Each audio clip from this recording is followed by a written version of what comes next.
క్రీస్తునందు ప్రియమైన ప్రేమధార టీవీ వీక్షకులకు మన ప్రభువును రక్షకుడైన యేసు క్రీస్తు ఘనమైన నామంలో శుభములు తెలియజేస్తున్నాం.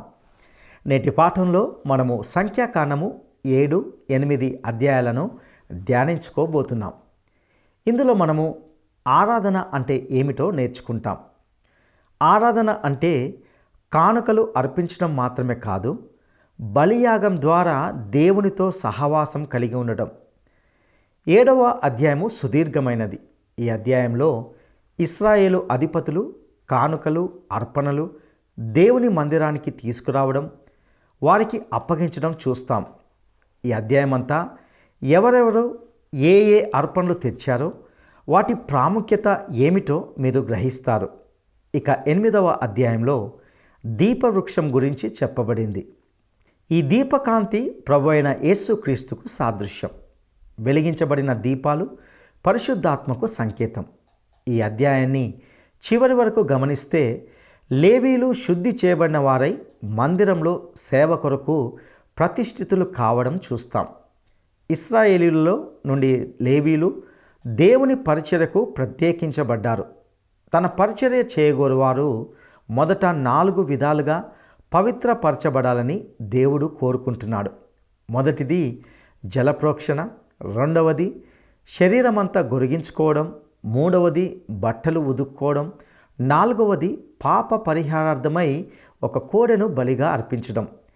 ఈ అధ్యాయంలో దేవుని సేవకు అంకితమైన వారు ఎలా జీవించాలి, ఆయన సన్నిధిలో ఎలా నడుచుకోవాలి అనే విషయాలు చెప్పబడ్డాయి. ఈ విధంగా ఎన్నో శ్రేష్టమైన సత్యాలను నేటి పాఠంలో వినడానికి మనము సిద్ధపడదామా? క్రీస్తునందు ప్రియ సోదరీ సోదరులారా, మీ బైబిళ్ళు తెరవండి. సంఖ్యాకాండం 7వ అధ్యాయం చూడండి. మోషే గుడారాన్ని నిర్మించి 1 నెల రోజులైంది. 2వ సంవత్సరం మొదటి నెల మొదటి రోజు గుడారం నిర్మాణం పూర్తి అయింది. ఇప్పుడు ఇది 2వ నెల. ఈ 7వ అధ్యాయం పంచగ్రంథాలన్నిటిలోకి పెద్దది. అధిపతులు తెచ్చి ఇచ్చిన అర్పణలు వివరాలు ఇందులో ఉన్నాయి. యూదాతో ఆరంభమై నఫ్తాలీతో ముగుస్తుంది. అసలు ఆరాధన అంటే ఏమిటి? దేవుని చేతికి ఏదో కానుక తెచ్చి ఇవ్వటం మాత్రం కాదు, బలియాగం ద్వారా సహవాసం ఆరాధనకు ఆధారం. దేవుని పవిత్రతను ఈ అధ్యాయం మరొకసారి నొక్కి చెబుతున్నది. ఎన్ని వస్తువులు ఎవరు తెచ్చినా పరిశుద్ధ వస్తువులు కహాతీయులే మోయాలి. యాజకులు అతి పరిశుద్ధమైన వాటిని భద్రపరుస్తారు, వాటిని కప్పి ఉంచుతారు. దేవుడు అతి పరిశుద్ధ స్థలం నుండి మాట్లాడతాడు. మోషే దేవుని స్వరం విన్నాడు, స్వరూపం చూడలేదు. ఇంకా 8వ అధ్యాయమంతా లేవీయుల అభిషేక కార్యక్రమం. ఇది లేవీయ కాండం 8వ అధ్యాయంలాగే ఉంటుంది. ఇదంతా శుద్ధి కార్యక్రమం. లేవీయులు జ్యేష్ఠ కుమారునికి ప్రత్యామ్నాయం. వివరాలు వినండి. బైబిల్ మొత్తంలోకి 119వ కీర్తన చాలా దీర్ఘమైంది. ఈ కీర్తన అంతా దేవుని వాక్యాన్ని గురించే చెబుతుంది. సంఖ్యాకాండం 7వ అధ్యాయంలో 89 వచనాలున్నాయి. ఇది కూడా సుదీర్ఘమైన అధ్యాయం. అధిపతుల కానుకలేవో వరుసగా చెప్పబడింది. అధిపతులందరి పేర్లు చెప్పబడ్డాయి. సంఖ్యాకాండం 7వ అధ్యాయం 1-2 వచనాలు, 11 నుండి 17వ వచనం వరకు వినండి. మోషే మందిరాన్ని నిలువబెట్టడం ముగించి దానిని అభిషేకించి ప్రతిష్ఠించి దాని ఉపకరణములన్నిటినీ, బలిపీఠాన్ని, దాని పాత్రలన్నిటినీ చేయించి అభిషేకించి వాటిని ప్రతిష్ఠించిన దినమున తమ తమ పితరుల కుటుంబములలో ప్రధానులు, గోత్ర ప్రముఖులు, లెక్కింపబడిన వారి మీద అధిపతులు అయిన ఇశ్రాయేలీయులలోని ప్రధానులు అర్పణములు తెచ్చారు. బలిపీఠాన్ని ప్రతిష్ఠించడానికి వారిలో ఒక్కొక్క ప్రధాని ఒక్కొక్క దినమున తన తన అర్పణమును అర్పించాలని యెహోవా మోషేకు ఆజ్ఞాపించాడు. మొదటి దినమున తన అర్పణమును తెచ్చినవాడు అమ్మీనాదాబు కుమారుడును యూదా గోత్రికుడును అయిన నయస్సోను. అతడు పరిశుద్ధమైన తులపు పరిమాణమును బట్టి 130 తులముల ఎత్తుగల వెండి గిన్నెను, 70 తులముల ఎత్తుగల వెండి ప్రోక్షణ పాత్రను, నైవేద్యముగా ఆ రెంటి నిండా నూనెతో కలిపిన గోధుమ పిండిని, ధూపద్రవ్యముతో నిండిన 10 తులాల బంగారు ధూపార్తిని, దహనబలిగా ఒక చిన్న కోడెను, ఒక పొట్టేలును, ఏడాది గొర్రెపిల్లను, అపరాధ పరిహారార్థ బలిగా ఒక మేకపిల్లను, సమాధాన బలిగా 2 కోడెలను, 5 పొట్టేళ్లను, 5 మేకపోతులను, ఏడాదివి 5 గొర్రె పిల్లలను తన అర్పణముగా తెచ్చాడు. ఇది అమ్మీనాదాబు కుమారుడైన నయస్సోను అర్పణం. ఈ నయస్సోను ఎవరు? అతని పుట్టుపూర్వోత్తరాలేమిటి? వివరాలు మనకంతగా తెలియవు, కాని దేవుడు అతని పేరును రాసిపెట్టాడు. ఈ అర్పణల జాబితా వింటుంటే మీకేమనిపిస్తోంది? ఏదో పద్దు పుస్తకం తెరిచి చదువుతున్నట్లు ధ్వనిస్తోందా? అవును గాని దేవుడు ఇదంతా మన కోసమే గదా వివరాలతో రాసిపెట్టి ఉంచాడు. ఇప్పుడు 18వ వచనం. 2వ రోజున అర్పణము తెచ్చినవాడు సూయారు కుమారుడు, ఇశ్శాఖారీయులకు ప్రధాని అయిన నెతనేలు. ఇతడేమి చేశాడు? తనకు ముందు అధిపతి ఏమి తెచ్చాడో తను అదే అర్పణ తెచ్చాడు. ఎందుకు దేవుని వాక్యం ప్రతి ఒక్కరూ తెచ్చింది మళ్ళీ మళ్ళీ అదే జాబితా చెబుతున్నది? అదే డిటో అనవచ్చుగా. ఒక చెంచా ధూపద్రవ్యం తెచ్చినా అది గ్రంథస్థం చేశాడు దేవుడు. మత్తయి శుభవార్త 6వ అధ్యాయం 3వ వచనం. యేసు ప్రభు ఏమన్నాడు? నీవైతే ధర్మము చేసేటప్పుడు నీ ధర్మము రహస్యముగా ఉండే నిమిత్తం నీ కుడి చెయ్యి చేసేది నీ ఎడమ చేతికి తెలియకుండా ఉండాలి. నిజమే, 2 చేతులు ఇచ్చేది బహు కొంచెమైనప్పుడు ఈ చెయ్యి ఆ చేతికి చెప్పటానికి మటుకేముంది గనక? కుడి చెయ్యి ఎడమ చెయ్యి ఈ 2 ఒకదాన్ని చూచి ఒకటి సిగ్గుపడాలి, అంతే. కొంచెమైనా గొప్పైనా నీవిచ్చింది, నీవు చేసింది దేవుడు రాసిపెట్టి ఉంచుతాడు. జాగ్రత్త. లూకాసు వార్తలోని సంఘటన. అందరూ కానుకలు వేస్తుంటే ప్రభు పరిశీలనగా చూస్తున్నాడు. ఎందుకలా చూస్తున్నాడు? ఆలయానికి ఆయనే ప్రభువు గనుక, మహిమ రాజు గనుక అంతా పర్యవేక్షించడానికి ఆయనకు అధికారం ఉంది. ప్రజలేమి ఇస్తున్నారో, ఎందుకు, ఎలా ఇస్తున్నారో ఆయన పరీక్షిస్తున్నాడు. ఎందరో ధనికులు పెద్ద మొత్తాలు హుండీలో వేస్తున్నారు. అదంతా ప్రభువు గమనిస్తున్నాడు. ఇంతలోకే ఒక బీద విధవరాలు వచ్చింది. కానుక తెచ్చింది. ఎంత తెచ్చింది? ఏమిటా కానుక? 2 కాసులు. 200 కాదు, 2000 కాదు, 2 కాసులు. ఆ దేవాలయం ఎంత ఘనమైనది! ఆ కట్టడం వైభవం వర్ణనాతీతం. దానితో పోల్చి చూస్తే ఈమె తెచ్చిన 2 కాసులు ఏపాటివి? కాని ప్రభు అలా అంచనా వేయలేదు. ఆయన దృక్పథం వేరు, ఆయన విలువలు వేరు. ఆమె తనకున్నదంతా ఇచ్చివేసింది. ఆమె త్యాగం యేసు ప్రభువు దృష్టిని ఆకర్షించింది. అందరిలో ఆమె ఇచ్చిందే ఎక్కువ అన్నాడు యేసు ప్రభువు. నీవు ఎంత మిగుల్చుకున్నావు అని ప్రభువు చూస్తున్నాడు. రహస్యాలు ఆయన కంటికి మరుగు కానేరవు. బీద విధవరాలి కానుక పరలోకపు లెక్కకు చేర్చబడింది. ధనికులారా, ఆమెలాగా ఇస్తే మేము బీద విధవరాండ్లమైపోతామే అని భయమా? ఆమె బీద విధవరాలు కాదు, పరలోకంలో గొప్ప ఐశ్వర్యవంతురాలు. ఆమెకు జేజేలు చెప్పండి. ఇచ్చిన తర్వాత ఆమెకు ఏమీ మిగల్లేదు. కొంతమంది అంటారు, మేము ఎంత ఇస్తామో ఎవరికీ తెలియనక్కర్లేదు. ఈ భక్తి కబుర్లకు ప్రభువేమీ ప్రభావితుడు కాడు. బీద విధవరాలి కానుకకు విశ్వవ్యాప్తమైన ప్రశంస ప్రభువు నోట వెలువడింది. వినండి, ప్రభువు అంతా రాసి పెడుతున్నాడు. అందుకే మేము మళ్ళీ చెప్తున్నాము, సంఖ్యాకాండం 7వ అధ్యాయం కానుకల లెక్క, గ్రంథస్థం చేయబడిన ఖచ్చితమైన లెక్క. దేవుడు స్వయంగా అంటున్నాడు, చూడండి ఈ అధిపతి ఎంత ఇచ్చాడో. దాతృత్వానికి ప్రేరణ కలిగించే మహాధ్యాయం సంఖ్యాకాండం 7వ అధ్యాయం. మీరు తీరికగా కూర్చొని ఓపికగా ప్రతి వచనం చదివి చిట్ట చివర మీ పేరు కూడా రాసుకోండి. అలా చేస్తారా? ఇప్పుడు మనం 8వ అధ్యాయంలోకి వచ్చేశాము. దీపవృక్షం వెలుగు చూడండి. లేవీయుల శుద్ధి కార్యక్రమం తిలకించండి. పరిశుద్ధ స్థలంలో దీపకాంతి. అరణ్య ప్రయాణానికి ఇదంతా సిద్ధపాటు. దేవుని వెలుగులో మన శుద్ధి, శుచి, అదే మన ఆత్మలకు రుచి. సంఖ్యాకాండం 8వ అధ్యాయం 1 నుండి 4వ వచనం వరకు వినండి. యెహోవా మోషేకు ఆజ్ఞాపించాడు. అన్నాడు, అహరోనుతో చెప్పు, దీపాలు వెలిగించేటప్పుడు ఆ 7 దీపాల వెలుగు దీపవృక్షానికి ముందు పడేటట్లు వాటిని వెలిగించాలి. అహరోను అలాగే చేశాడు.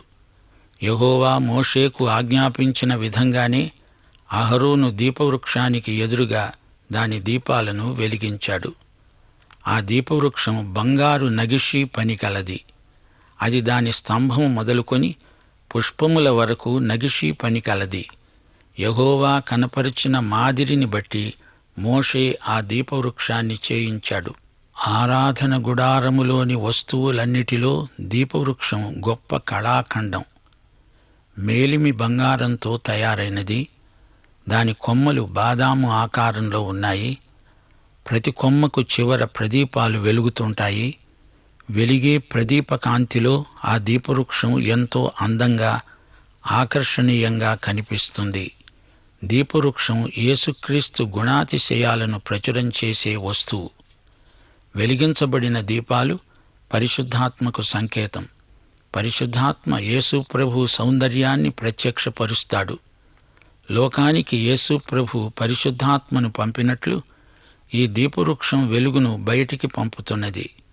పరిశుద్ధాత్మ యేసు ప్రభు సంగతులే తీసుకొని మనకు చూపుతాడు. అది ఆయన పరిచర్య. అధిపతులు కానుకలు తెచ్చి ఇచ్చారు. లేవీయుల శుద్ధి కార్యక్రమం. ఈ 2 సంఘటనలకు మధ్య దీపవృక్ష కాంతి. ఎంత చక్కని ఏర్పాటు! దేవునికి స్తోత్రం. క్రీస్తు సన్నిధి కాంతిలోనే సమస్త కార్యక్రమాలు నిర్వహించాలి అనే పాఠం మనమిక్కడ నేర్చుకుంటాము. ఆయనకు మనమిచ్చే కానుకలు, మన సేవ అంతా యేసు సన్నిధి కాంతిలో కొనసాగే ప్రక్రియగా మనం గుర్తించాలి. ఆ విధంగా ప్రవర్తించాలి. అనగా దేవుని వాక్యానుసారంగా సమస్తము చేయాలి. సంఘ కార్యక్రమాలను దేవుని వాక్య ప్రకారం చెయ్యాలి గాని ఏవేవో చట్టాలు, సాంప్రదాయాలు, మానవ కల్పితమైన విధానాలు ప్రయోగించకూడదు. అది దేవుని పట్ల అపచారమే అవుతుంది. దీపవృక్షమంటే వెలుగు. నేను లోకానికి వెలుగును అన్నాడు ప్రభు. ఈ యేసు వెలుగు దేవుని వాక్యంలో ప్రత్యక్షమైంది. ఇప్పుడు లేవీయుల శుద్ధి కార్యక్రమం వివరించబడింది. లేవీయులిప్పుడు గంగాళం వద్దకు వచ్చి కడుక్కోవాలి. మొదట ఇత్తడి బలిపీఠం, తరువాత గంగాళం.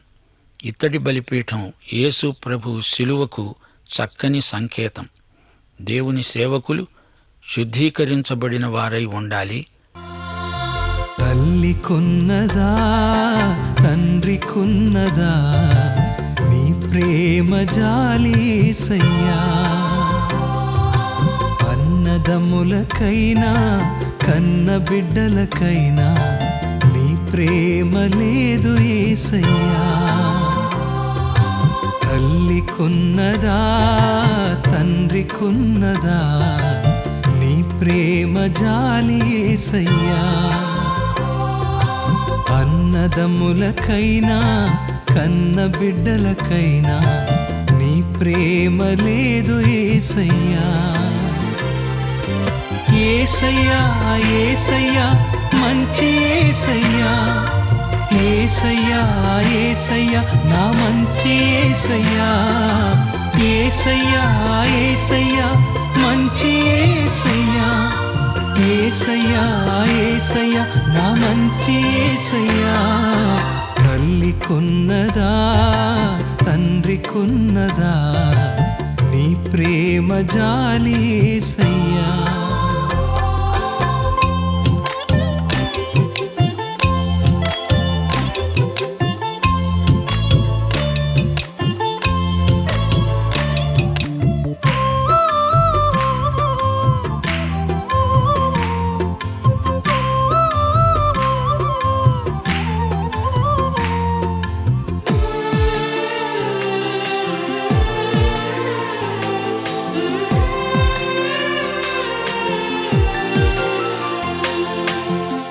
యోగ్యత లేదనుచున్నాను వారే ఇంటి నుండి వెలివేసితిరొకనాడయ్యా. ఏ యోగ్యత లేదనుచున్నాను వారే ఇంటి నుండి వెలివేసితిరొకనాడయ్యా. రోగముతో రోదిస్తూ వేదన పడుచున్నను అవహేళన చేసితిరి బంధు. సంఖ్యాకాండం 8వ అధ్యాయం 5-6 వచనాలు.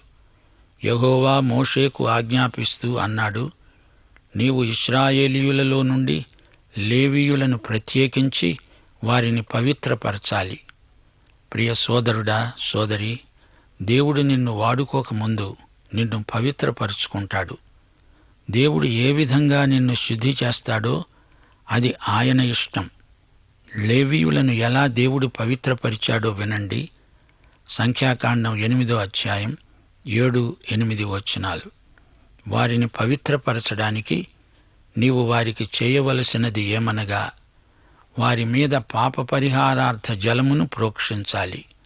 అప్పుడు వారు మంగలి కత్తితో తమ శరీరమంతా గొరిగించుకొని తమ బట్టలు ఉతుక్కొని పవిత్రపరుచుకున్న తరువాత వారు ఒక కోడెను దాని నైవేద్యమును అనగా తైలముతో కలిపిన గోధుమ పిండిని తేవాలి. నీవు పాప పరిహారార్థ బలిగా మరి ఒక కోడెను తీసుకొని రావాలి. వారు 4 పనులు చెయ్యాలి. 1, పాప పరిహార జలం వారి మీద ప్రోక్షించాలి. ఇది ఇత్తడి గంగాళము వద్ద జరుగుతుంది. 2, వారు శరీరమంతా గొరిగించుకోవాలి. 3, తమ బట్టలు ఉతుక్కొని శుచిగా తయారవ్వాలి. 4, వారు పాప పరిహార బలి అర్పించాలి. లేవి గోత్రాన్ని గురించి ఒక మాట చెప్పాలి. లేవి యాకోబు కుమారులలో ఒకడు. లేవీని ఆశీర్వదిస్తూ యాకోబు అన్నాడు. ఆదికాండం 49వ అధ్యాయం 5-7 వచనం వరకు. షిమ్యోను, లేవి అనేవారు సహోదరులు. వారి ఖడ్గములు బలాత్కారపు ఆయుధములు. నా ప్రాణమా, వారి ఆలోచనలో చేరవద్దు. నా ఘనమా, వారి సంఘముతో కలుసుకొనవద్దు. వారికి కోపం వచ్చి మనుషులను చంపారు. తమ స్వేచ్ఛ చేత ఎద్దుల గుదికాలి నరాలను తెగ్గొట్టారు. వారి కోపము వేండ్రమైనది, వారి ఉగ్రత కఠినమైనది. అవి శపించబడతాయి. యాకోబులో వారిని విభజిస్తాను, ఇశ్రాయేలులో వారిని చెదరగొడతాను. అందుకే లేవి గోత్రికులకు శుద్ధి అవసరం అంటున్నాడు దేవుడు. దేవుని బిడ్డలారా, వినండి. మీరు ఎలా నడుస్తున్నారు అని కాదు, ఎక్కడ నడుస్తున్నారు అనేది అసలైన ప్రశ్న. 1 యోహాను 1వ అధ్యాయం 7వ వచనం. ఆయన వెలుగులో ఉన్న ప్రకారము మనమును వెలుగులో నడిచిన ఎడల మనము అన్యోన్య సహవాసము గలవారమై ఉంటాము. అప్పుడు ఆయన కుమారుడైన యేసు రక్తం ప్రతి పాపము నుండి మనలను పవిత్రులనుగా చేస్తుంది. వెలుగు, ఇత్తడి గంగాళం. నీవు వెలుగులో నడిస్తే అప్పుడు నీలో ఉన్న లోపాలు నీకు తేటగా కనపడతాయి. వెంటనే ఇత్తడి గంగాళం వద్దకు వెళ్ళి కడుక్కుంటావు, అనగా నీ పాపములను ఒప్పుకుంటావు. శుద్ధికి 4 మెట్లున్నాయి, గమనించండి. 1, పాప పరిహార పవిత్ర జల ప్రోక్షణ. మీకు జ్ఞాపకముందా? యేసు ప్రభువు శిష్యుల పాదాలు కడగడానికి వచ్చినప్పుడు పేతురు అభ్యంతరం చెప్పాడు. యోహాను శుభవార్త 13వ అధ్యాయం 8వ వచనం. ప్రభు అన్నాడు, నేను నీ పాదాలు కడగకపోతే నాతో నీకు పాలు లేదు, అనగా నాతో నీకు సహవాసముండదు. ఆయన వెలుగులో ఉన్న ప్రకారం మనము ఆయన వెలుగులో నడవాలి. అప్పుడు మనకు సహవాసం ఉంటుంది. వెలుగులో నడిస్తే నా పాపాలు నాకు కనిపిస్తాయి. అప్పుడు ఆయన కుమారుడైన యేసు రక్తం ప్రతి పాపము నుండి మనలను కడుగుతుంది, శుద్ధి చేస్తుంది. ఆయన నమ్మదగినవాడు, నీతిమంతుడు గనుక మన పాపాలను ఆయన ఎదుట ఒప్పుకోగలం. అప్పుడు ఆయన సమస్త దుర్నీతి నుండి మనలను శుద్ధి చేస్తాడు. నీవు దైవసేవ చెయ్యాలంటే తప్పనిసరిగా నీ పాపాలను ఒప్పుకోవాలి. ఇత్తడి బలిపీఠం వద్ద పాపికి రక్షణ, అయితే రక్షించబడిన వ్యక్తికి ఇత్తడి గంగాళం శుద్ధి. దేవుని బిడ్డ శుద్ధి కోసం గంగాళం దగ్గరికి రాక తప్పదు. 2. అతడు శరీరమంతా గొరిగించుకోవాలి. హెబ్రీ పత్రిక 4వ అధ్యాయం 12వ వచనం చెప్పే మాట ఇదే.